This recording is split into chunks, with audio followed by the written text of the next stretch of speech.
सबसे पहले यहां पे मैं बताना चाहूंगा number 1 point, that is nothing but why make notes.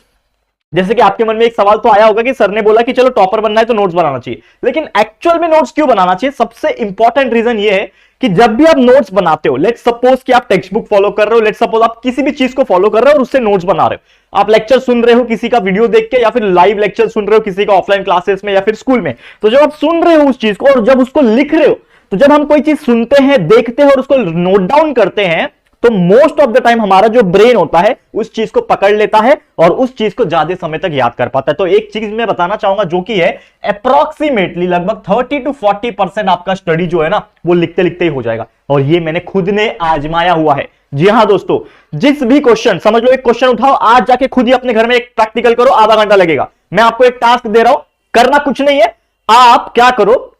कोई एक क्वेश्चन ले लो, ठीक है, जिसके आंसर लगभग 5 लाइन 10 लाइन के आसपास हो, और उसको अपने नोटबुक में नोट डाउन करो, ठीक है। लेकिन ऐसा नहीं है कि म्यूजिक सुन रहे हो, टीवी देख रहे हो और नोट डाउन कर रहे हो, पूरा कंसंट्रेशन के साथ उसको नोट डाउन करो, उसको समझो कि वो क्या लिखा है, और उसको समझ के अपने ओन लैंग्वेज में या फिर थोड़ा सा साइंटिफिक लैंग्वेज में उसको लिखने की कोशिश करो,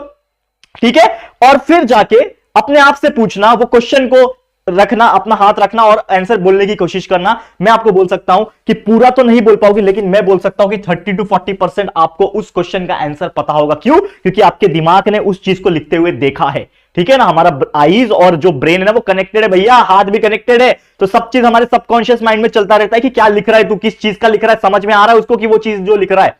समझ में आया कि नहीं। तो ये चीज करो तो आपका लगभग वहीं पे नोट्स बनाते बनाते आपका 30 to 40% पढ़ के हो जाएगा, और उसी नोट्स को जब आप याद करने बैठोगे एग्जाम्स के पहले, एग्जाम के प्रिपरेशन के टाइम पे जब प्रिपेयर कर लोगे, तो ऑटोमेटिकली आपको वो चीज को बहुत अच्छी तरीके से लर्न करने का, क्योंकि एक तो पहली बात तो आपका खुद का बनाया हुआ नोट्स है, दूसरा चीज ये होगा कि आपने उस चीज को जो लिखा है तो लगभग 30 to 40% पहले से ही आपको आता है, तो जिस चीज की वजह से आपको फटाफट वो लर्न हो जाएगा और अच्छे से अच्छा मार्क्स आप एग्जाम में ला सकोगे, और जब अच्छे मार्क्स आएंगे तो टॉपर तो ऑटोमेटिकली बन ही जाओगे, ठीक है। सेकंड पॉइंट मेरी तरफ से यह है कि always make notes from 1 or 2 books, not more,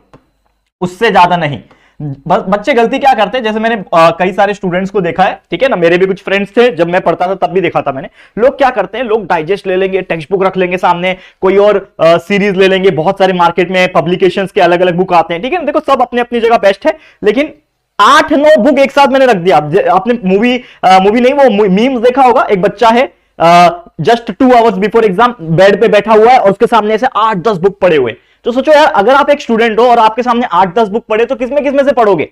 समझ में आ रहा है? कितने कितने बुक में से पढ़ोगे? तो सबसे बेस्ट ये है कि कोई 1 या 2 बुक फॉलो कर लो और उसमें से सबसे पहले निकाल के जो भी आपको लगता है कि हाँ ये बुक में इससे अच्छा एक्सप्लेन किया है, ये बुक में और इजी तरीके से एक्सप्लेन किया है, तो इसमें अच्छा है, इसमें और इजी है, तो दोनों को मिला के क्यों ना मैं एक नया सेंटेंस बना के उसके जैसा ही लिख दूं और खुद का नोट्स बना के चलो, टाइम लगेगा। और ये चीज ऐसा नहीं कि लास्ट मोमेंट में करना है आपको, ये शुरुआत से ही करना है, जब आपके स्कूल स्टार्ट हो जाते हैं, नया एकेडमिक आ जाता है, तब से करना है। मैं ऐसा नहीं बोल रहा हूं कि अभी 1 महीना बाकी है तो कर लोगे तो आप टॉपर बन जाओगे, मैं ऐसा नहीं बोल रहा हूं, मैं आपको ये स्टार्टिंग के लिए बता रहा हूं, और एंड में भी करोगे तो भी रिजल्ट तो आएगा, कुछ ना कुछ तो आएगा अच्छा, ठीक है। तो ये चीज आप करके देखो दोस्तों, 1 या 2 बुक ले लो, कोई भी 2 अलग अलग पब्लिकेशंस के बुक लो और उससे खुद के एक नोट्स बना के चलो, जिससे आपको रेफरेंस के तौर पे मिल जाएगा और अच्छा तरीके से आप परफॉर्म कर सकते हो। ये हो गया आपके लिए सेकंड पॉइंट। थर्ड पॉइंट ये है,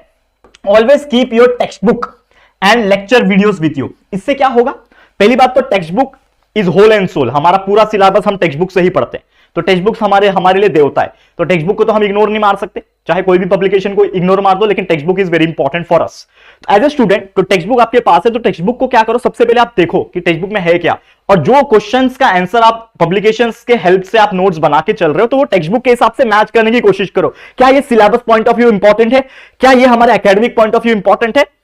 कभी कभी क्या होता है कि कुछ क्वेश्चंस के आंसर ऐसे लिखे होते हैं जिसका टेक्स्ट बुक से कुछ लेना देना नहीं है, मतलब 10वीं का कॉन्सेप्ट 12वीं का कॉन्सेप्ट बता दिया जाता है, मतलब इतना हार्ड नहीं लिखना है आपको ना, तो आपको टेक्स्ट बुक भी मैच करके चलना है, और साथ ही में आप जो भी नोट्स आई मीन टू से जो भी लेक्चर वीडियोस देखते हो, लेट्स सपोज आप जेआर ट्यूटोरियल से पढ़ते हो, तो जेआर ट्यूटोरियल से आप पढ़ लो, कोई प्रॉब्लम नहीं है। तो जो भी सर बता रहे हैं वहां पे, ऑब्वियसली मैं ही पढ़ा रहा हूं वहां पे, और भी जो हमारे सर है वो पढ़ा रहे हैं, तो जब वो पढ़ा रहे हैं तो कुछ ना कुछ बताते हैं, वो नोट डाउन करके चलो, इससे आपका नोट्स और इंप्रूव होता जाएगा और बेटर होता जाएगा, ठीक है। समझ में आया?